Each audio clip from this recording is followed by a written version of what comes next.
I want to talk about the FTX scandal and the problem with these companies and when you make investments into them.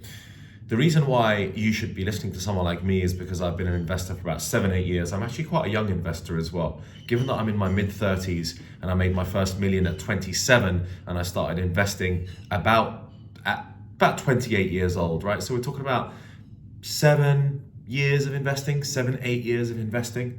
And what that does when you're a young guy is it just gives you the experience from a very young age. And you're best to learn. I mean, I wish I started investing at 16. If someone gave me $10 million at 16 years old, I would be a much better investor than I am now, given that I would have more experience and I would have been through the bull runs and the bear runs and the peaks and the troughs and the business cycle, right? Because as we know with the business cycle is we have bull markets and then we have bear markets and then we have bull markets, and it's up and down like with everything, with the housing market, with the stock market, with Bitcoin, with crypto.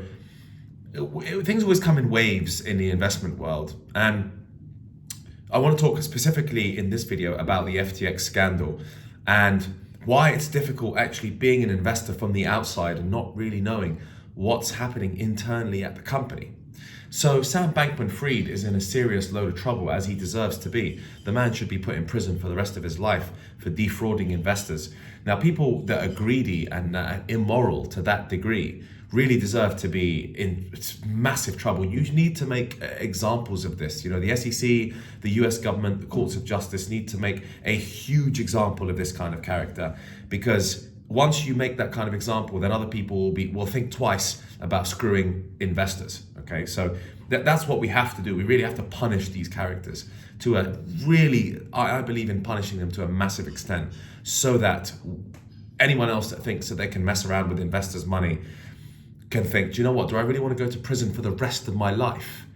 Probably not. Maybe I should actually think about how I can turn a good profit from this money rather than steal or embezzle investors' money or launder it through shell companies in the Cayman Islands, right? There's a whole heap of dodgy shit that happens in the business world if you have access to that sort of capital. And believe me, because most of the people in the world don't play games at that high level. I mean, I play games at a high level, but let's be honest, I don't play games at the level of presidents and top hedge fund managers who are managing billions of dollars. Okay, I don't manage billions of dollars. I manage millions of dollars, and that to me is enough. And I would like to get to the stage where I am managing much higher figures. However, to be managing billions of dollars, it's quite difficult at my age to be managing billions of dollars. You'd need to be a hedge fund manager. It's usually the old boys on Wall Street who are managing that kind of money, the big sovereign wealth funds, Sovereign Wealth Fund of Norway, all the Arab sovereign wealth funds now managing hundreds of billions of dollars worth of wealth, okay, and they want to sort of deploy that into the markets. So given that my background is in finance, I worked for UBS Investment Bank. I worked for some of the best investment banks in the world in London and had top level finance jobs. So I was lucky enough to start my career off and to learn a hell of a lot about the financial world from a very young age. But you learn most of it when you get into the real world and when you're actually meeting people from all different walks of life. So to get into it, and I don't want to film, I don't want to film an hour talking about FTX because that's going to bore you. I want to give you really the main points in about 10-15 minutes and what to be careful of when you're investing in these sorts of companies. So, the investors behind FTX, it was a massive platform. I mean, it literally sponsored the Miami Arena. And when you've got that sort of brand and that sort of brand image, then people are going to trust you. People are going to be like, hey, this can't go down. This is huge. I see it everywhere. They're bloody sponsoring an NBA basketball team. So of course my money's going to be safe in that exchange. Well, you see, we need founders of companies and teams within companies to put themselves out there, to really talk about what the business is doing, to put themselves in the public eye. If you're all private, then people are bit fishy about what you're getting up to and what you're doing with investors' money. And so the one thing I would say, and I've really struggled with this myself in terms of the investments I've made, which is the reason now why I like to invest in the large tech companies. I invest in at the moment, my investment's sitting in Tesla, Meta, Apple, Berkshire Hathaway, because I love Warren Buffett. It's also sitting in Microsoft, and Google. So really, I've just bought the biggest tech companies on the planet, and I'm planning to hold that for a minimum of 1 year, hopefully about 2, but minimum of a year, right? I'm not going to sell any of those shares for at least 1 year. And I'll obviously get a much smaller return than taking a high risk and buying Solana or Ethereum, let's face it, right? Because those two could potentially double in the next year. And of course, it would be lovely to double my money. However, there are serious risks involved with buying that quantity of crypto, especially with the millions of dollars that I'm managing of my own funds. Now, with the large tech companies, you know the CEOs, right? They're public companies. The board of directors are all there. They have to publish, they have to announce what they're up to their investors, okay?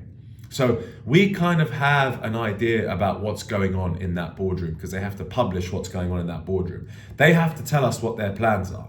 They have to tell us what they plan to do with the money. They have to tell us what their cash reserves look like. They have to be transparent. So as much as we talk about the matrix and you know, dodgy financial markets and it's all a scam, well, to be honest, it's not all a scam. Okay, some of it is actually well structured, and in this instance, because it's all public and these are the largest companies in the world, there is a massive public eye on them, watching, reading, and finding out every little thing they say and trying to scrutinize them on every little point. Okay, so massively important to be investing in companies that are in the public eye. The difficulty with crypto companies, and I've got a lot of people that are sort of posting comments. You got a lot of the young kids in today's day and age, like, yeah, buy crypto, don't buy traditional establishment stocks, buy crypto. Well, these are just a bunch of kids throwing in a few $1,000s here and there. You see, the real establishment is where all the big money is being made. The Blackstones, the BlackRocks, the Fidelities, the Vanguards. We're talking trillions of dollars being managed by the old boys club, okay? The 60, 70-year-old old boys who are sitting in New York at a lovely restaurant now, sipping fine wine, talking about the next investment and the next private equity deal that they're going to go through. You, the little minion buying $10,000 of $1,000, $200 worth of a cryptocurrency, you will make some small dent in the world, but you're not making a big dent on the big boys. Believe me, you are absolutely not. They couldn't care less about you. They've just produced an ETF, a Bitcoin ETF, so that they can take advantage and institutionalize the crypto business, institutionalize Bitcoin, so they can take an expense portion percentage, right? It's the expense ratio when you buy into a fund. So the difficulty is with this crypto stuff is you don't really know who's behind these projects. And when you do know who's behind these projects, they don't need to reveal anything particularly private, or they don't need to reveal anything. It's unregulated business, okay? So they don't need to report it. Even if the team is doxed, which is what we say in crypto, right? Which means that the team is actually, they've put themselves out in the public eye. We don't know what they're up to. We really don't. It's all super private stuff in crypto. So, you know, there's advantages and there's disadvantages to this crypto game. The advantages is that it's a new wave. It's the kind of rebel financial world, you know, the anti-establishment financial tools that are being used now to make young nobodies rich and to try and speed up transactions to make it more of, you know, and to put the transactions in the public eye as well, because you can track every crypto Bitcoin transaction on the blockchain. So obviously I see the advantages of crypto. However, there are some grave disadvantages of crypto. Now, I, for one, have already spoken many times about me getting hacked. Now, there have been improvements to this in terms of Coinbase is a heavily regulated US company now. So Coinbase is registered with the SEC, and you have to, I certainly know with my Coinbase, I've put in my US government ID, it will spit out a tax form. And so I cannot escape the US government's tax schemes when it comes to crypto. It's all listed on Coinbase. So Coinbase is the safest crypto exchange out of all of them. Of course, you could store it on a cold wallet and on private keys. I actually like storing it on Coinbase. I haven't put a huge amount into Coinbase right now. Most of my money is actually sitting in JP Morgan self-directed investment account, which is probably the safest place to keep your money on the planet. JP Morgan is not going bust. It's one of the largest banks on the planet and one of the safest banks on the planet. So my money's certainly safe. I'm not losing that anytime too soon. And I've learned some heavy mistakes from the past. So, back to the FTX scandal, everything I've just said here is connected to the FTX scandal. You didn't know what this guy was doing, this Sam Bankman-Fried character. None of us had a clue what he was up to in that little office. That little scumbag, whatever he was doing, we didn't know. It was all completely private. And when I'm investing in a company, I tell you what, a company is people. Let's not forget that. A company is made up of people. And my expertise is understanding and being intuitive enough to work out who the people are. If I don't know who the people are, and if I don't spend enough time with the people, I'm skeptical. I get worried, and I don't know if I should invest in that company at all. So my fear at the moment is that there are, a bunch of companies I'd love to invest in. They're not public, they're private, and I don't know much about the team and the team dynamics. Are they getting on well? Is there some bad blood between them? Has someone had an affair with someone else's wife? Does some guy actually just want to build the company up and then do a rug pull? There's so many different things that could go wrong. My friends did a crypto coin a few months ago, and the developer actually rugged the project, would you believe? The developer was an anonymous guy online. They had paid him, and they had doxed themselves, and then what the dev done is the dev actually pulled the rug and took about $100,000 worth within a month of them launching. And because he was anonymous, he disappeared. Now, this stuff happens, and it is rife in the crypto world with all sorts of anonymous rugs.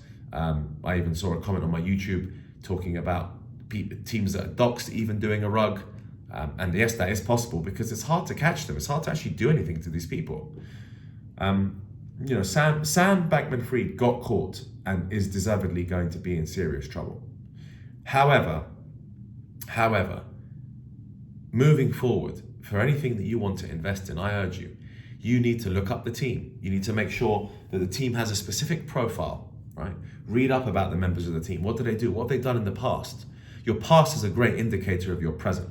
When you look at my background and my story and the companies I worked for, it's unlikely that I'm going to be stealing people's money given the large corporations that I've worked for and given the amount that I've got to lose. If I commit a crime, I lose my green card, I lose my reputation, I get a criminal record, which means I can't fly to certain countries and maintain my businesses and maintain my reputation. So I would be in serious trouble if I committed a stupid crime, right? Which is why I think twice, 3 times, 10 times before I do make a stupid ass move. And the same applies to all of you, really. It's not even just if you have, actually it's funny that we say that, but usually the people that commit the crimes are the people who have nothing to lose.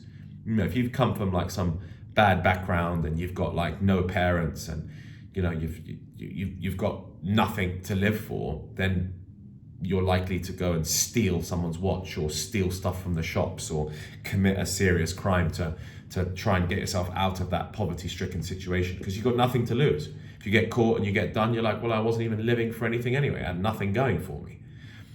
So the weird thing is with Sam Bankman-Fried is he had a lot to lose. I mean, he had billions of dollars to lose and billions of dollars at stake. And this mofo still chose to commit a massive fraudulent crime.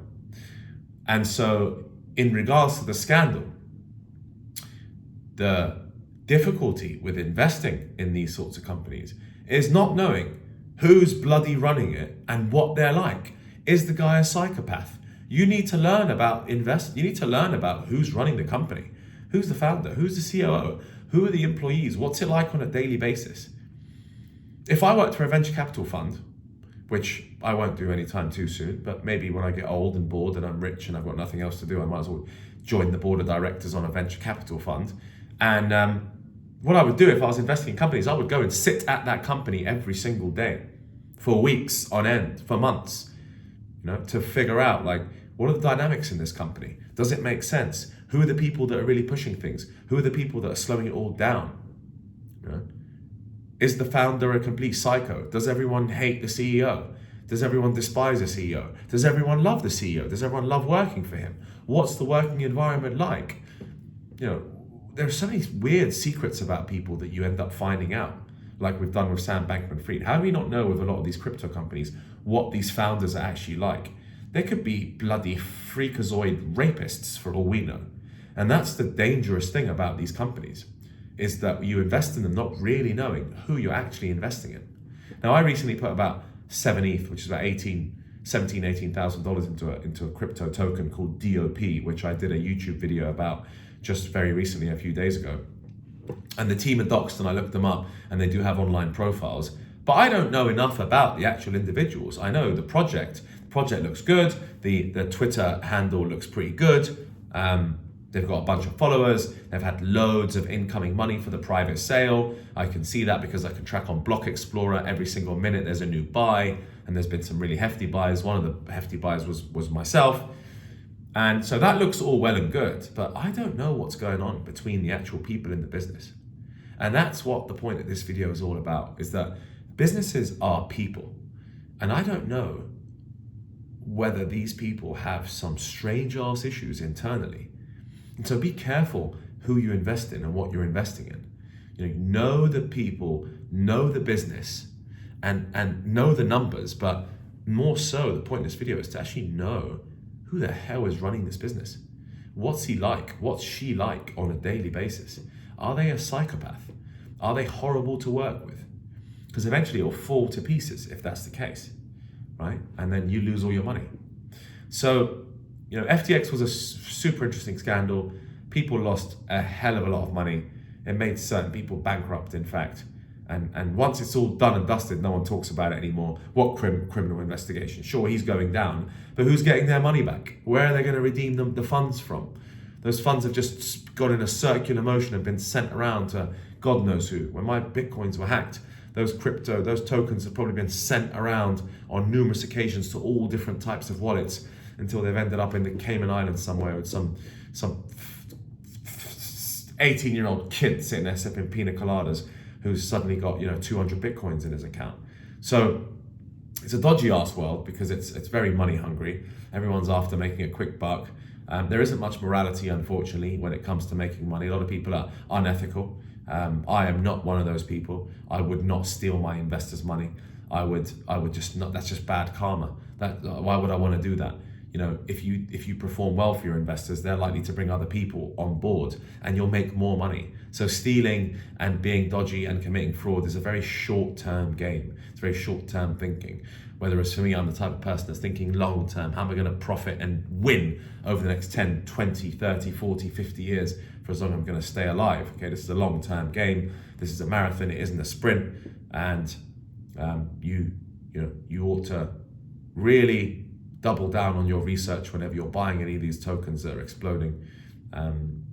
So once again, that's my assessment of the FTX scandal, and I don't have the exact details of what went wrong, but there was some talk of him siphoning $10 billion off to a girl he was having an affair with, and she was investing that money, and he wasn't supposed to do that. You're not supposed to be taking customer funds and then forwarding them on to some sort of third party, and then the third party's investing that money. The thing is with crypto is because it's not regulated enough, not regulated at all, then you can pull those sorts of moves off. Well, the SEC and the Americans are proving that you can't pull those moves off without getting caught. So that's positive. It's nice to see that the Americans have a justice system powerful enough to track your ass down and to stick you in prison. So lessons will be learnt, hopefully, and people will think twice. But the industry is full of scams. It's full of real dodgy people. It's dark money. Crypto has been used for terrorism. It's been used to siphon money to all sorts of terrorist groups. So just be careful who you're investing in, what projects you're investing in.